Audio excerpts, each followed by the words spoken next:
बिस्मिल्लाहिर्रहमानिर्रहीम। एडवोकेट रेहान अली खान आपके साथ मुखातिब हूँ। उम्मीद है कि आप सब लोग खैर आफियत से होंगे। तमाम देखने वालों को मेरी तरफ से अस्सलाम वालेकुम।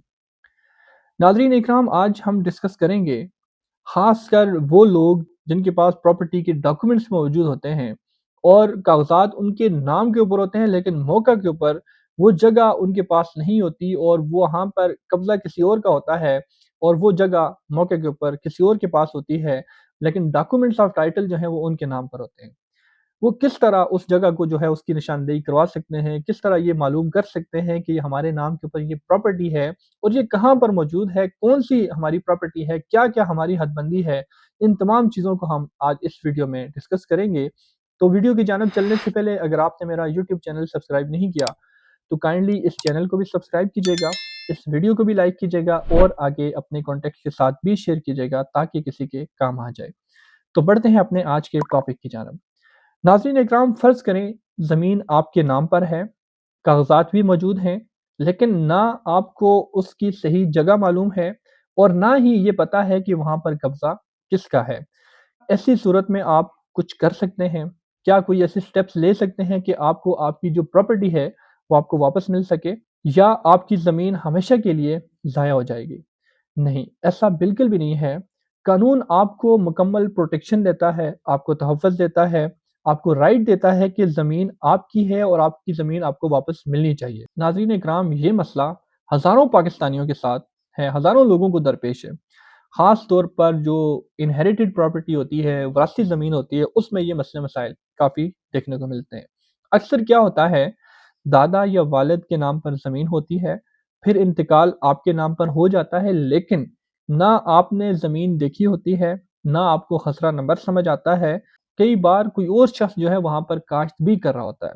मिसाल के तौर पर एक शख्स के पास फ़र्द थी, लेकिन वो ज़मीन देखने गया तो वहाँ पर कब्ज़ा किसी और का था।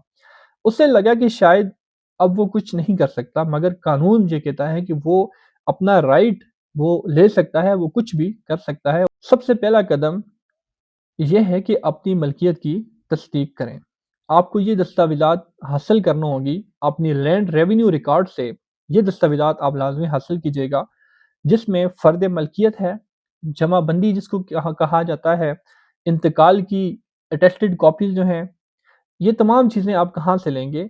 पटवारी या लैंड रिकॉर्ड सेंटर से, अराज़ी सेंटर जिसको कहा जाता है, वहाँ से आप ये दस्तावेज़ात हासिल करेंगे।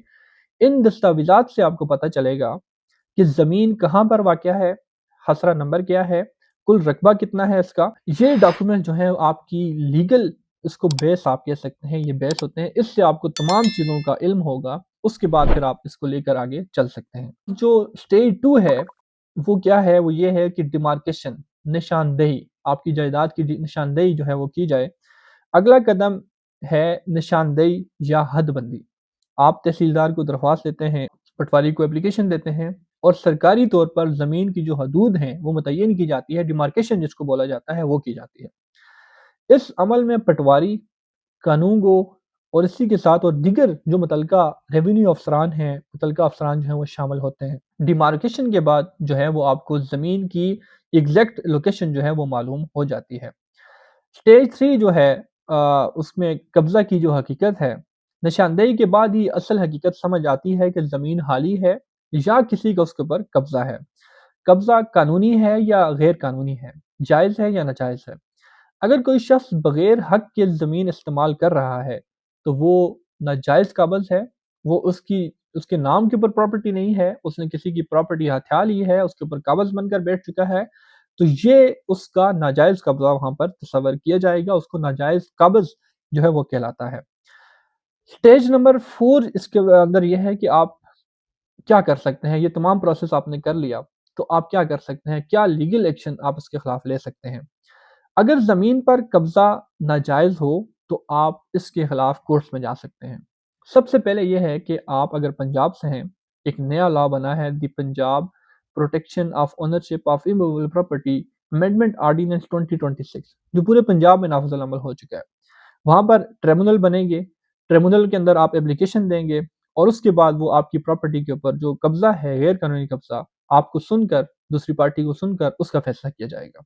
अगर आप इसके अलावा दूसरी रेमेडीज़ भी आप अवेल कर सकते हैं, सूट फॉर पोजेशन आप कर सकते हैं, उसके ऊपर दावा बराए कब्जा आप कर सकते हैं। इसी के साथ दावा बराए ऐलान मलकियत डिक्लेरेशन आप इसके ऊपर कर सकते हैं, डिक्लेरेटरी सूट आप फाइल कर सकते हैं। इसके ऊपर आप प्रॉपर्टी के ऊपर स्टे आप ले सकते हैं, परमानेंट इंजंक्शन जिसको कहा जाता है। और इसी के साथ इलीगल डिस्पोजिशन एक्ट 2005 के तहत भी आप इसके ऊपर कार्रवाई करवा सकते हैं, और इसके ऊपर क्रिमिनल और जो सिविल जो है वो दोनों प्रोसीडिंग हो सकती है। उसको बाकायदा तौर पर पनिशमेंट भी दी जा सकती है अगर कोई गैर कानूनी कागज आपकी प्रॉपर्टी के ऊपर बैठा है। ये दावे किन कवानीन के तहत आते हैं? Land revenue act, specific relief act, इसी के साथ सीपीसी, सिविल प्रोसीजर कोड। इन तमाम जो कवानीन हैं इनके तहत ये केसेस आप कोर्ट्स के अंदर फाइल कर सकते हैं। इसी के साथ अगर आप कोर्ट के अंदर जाते हैं तो अदालत आपको सुनती है, दूसरी पार्टी को सुनती है, उसके बाद आपकी एविडेंस होती है, तमाम प्रोसेस तमाम मराइल से गुजर कर फिर कोर्ट आपकी हक में फैसला करती है। आपकी फेवर में जजमेंट जारी की जाएगी, फिर डिग्री जारी की जाएगी, फिर उसके ऊपर कोर्ट जो है एग्जीक्यूट करवाती है, और अपनी डिग्री के ऊपर अमल दरामद करवाने के लिए कोर्ट फिर आपकी प्रॉपर्टी आपको लेकर दे सकती है। इसके अंदर एक अहम इंपॉर्टेंट चीज़ आप याद रखिएगा, कभी खुद जाकर आपने लड़ाई नहीं करनी या ज़बरदस्ती कब्जा लेने की कोशिश ना करें। ये आपके खिलाफ जो है वो केस बन सकता है और उल्टा आपको नुकसान हो सकता है। हमेशा लीगल वे अपनाएं, कानूनी रास्ता अख्तियार करें, और किसी भी जो माहिर कोई लॉयर हैं, किसी भी लॉयर की जो है वो आप खिदमात ले सकते हैं। कोई भी लॉयर एंगेज करके आप इसको प्रोसीड करवा सकते हैं। अगर आपके पास भी कोई ऐसी ज़मीन है जिसका आपको नहीं पता, तो आज ही पहला कदम उठाएं, ताकि उसके बाद ये तमाम चीज़ें आप टाइम टू टाइम करें, क्योंकि ये टाइम टेकिंग काम होते हैं। सिविल केसेस काफ़ी ज़्यादा टाइम टेकिंग होते हैं। इसीलिए पंजाब के अंदर भी ये अमेंडमेंट की गई है, ये कानून लेके आया गया है जो 30 दिन के अंदर फैसला करता है और आपको आपकी प्रॉपर्टी जो है वो वापस दिलवाता है। तो ये थी आज की इन्फॉर्मेटिव वीडियो। उम्मीद है कि आपको पसंद आई होगी। इसी के साथ अगर आपकी कोई क्वेरी है, कोई क्वेश्चन है, तो आप कमेंट सेक्शन के अंदर बता सकते हैं। अगर आपको लीगल असिस्टेंस चाहिए तो आप मेरे व्हाट्सएप नंबर के ऊपर भी मेरे साथ रब्ता कर सकते हैं। तो आज के लिए इतना ही था। इजाज़त दीजिएगा। बहुत शुक्रिया। अल्लाह हाफ़िज़।